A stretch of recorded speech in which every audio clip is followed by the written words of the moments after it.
So my family is German-Hungarian, fourth generation in Ohio. The matriarchs that I really learned the most from is my grandma Wetzel and my ma Sawyer and grandma Sawyer. And one of the big things that I grew up understanding and appreciating was having a garden. And the relationship of garden and even back door to kitchen table is one that now we're all in a current renaissance for, but I kind of took for granted at an early age.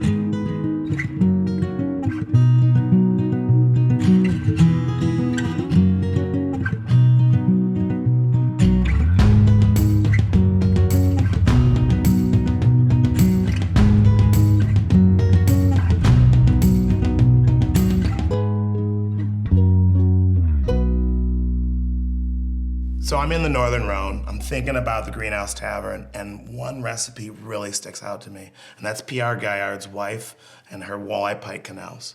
It is a recipe older than age, and it is a tradition that I just fell in love with the moment I saw it. You know, I'd never had Pike Quenelles before in my life. I'd read the recipe in Richard Olney's book or touring France, I'd heard of it before, but it's a very, very old-fashioned recipe. So as she's poaching these quenelles, I try to jump in with my spoons, you know, of course, because I know how to quenelle. I went to culinary school. I'm about to open a restaurant, and I got a New York Times review, and immediately she hit me on the knuckles with her spoon. She'd only known me for a day. She was like, no, no, no.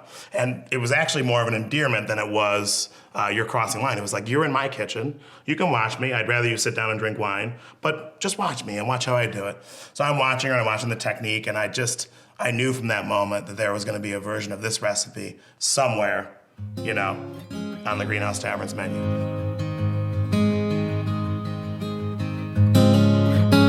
And when you really get inspired somewhere, what you do is you look at the recipe and you think about it as a formula.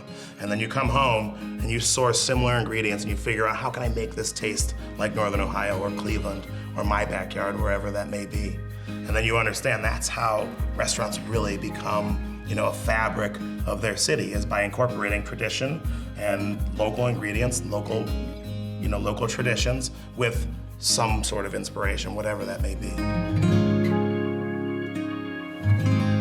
Our version of it uses walleye from the lake. Gaillard's wife's recipe is using conger eel from the river. It's a three-sided football sitting in a old school pool of sauce with a little bit more dairy over top of it. You know, a little melted butter, a little whole cream, or even mozzarella cheese over top would be appropriate.